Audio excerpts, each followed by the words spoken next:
आदाब नाजरीन, लाजवाल उर्दू खबरों में आपका खैर मकदम है। आइए नजर डालते हैं अब की अहम खबर पर।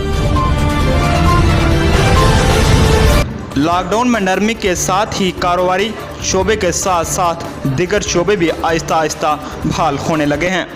ताहम ज़िंदगी बहाल होने के साथ ही कोरोना के फैलने का भी एहतमाल लगा है। ताहम लॉकडाउन में नरमी के साथ ही गवर्नमेंट ने कई रहनुमा खतूत वज़ा किए हैं, जिसमें समाजी दूरी, मास्क का इस्तेमाल, सैनिटाइज़र और भी दीगर एहतियात बरतने को कहा है और इंतज़ामिया पर भी जोर दिया है कि वो वज़ा किए गए रहनुमा खतूत को अमलाने की निगरानी करें।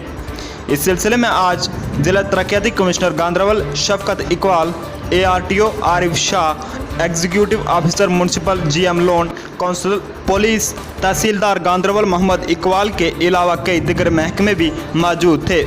इस मौके पर मास्क का इस्तेमाल न करने पर कई लोगों से जुर्माना भी वसूल किया गया, जबकि इस दौरान गाड़ियों पर स्टिकर भी लगाए गए जिन पर गाइडलाइंस दर्ज थी।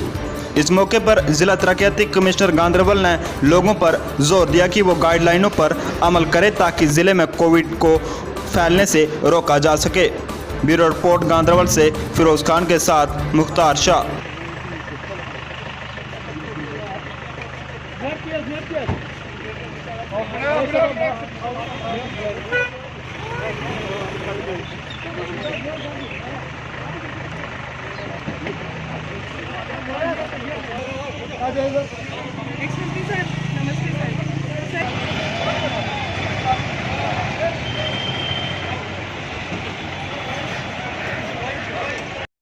लाजवाल उर्दू न्यूज़ यूट्यूब चैनल को सब्सक्राइब जरूर करें और बेल आइकन पर क्लिक करें। बेल आइकन पर क्लिक करने से आपको ताज़ा तरीन खबरों की फौरी जानकारी मिलेगी।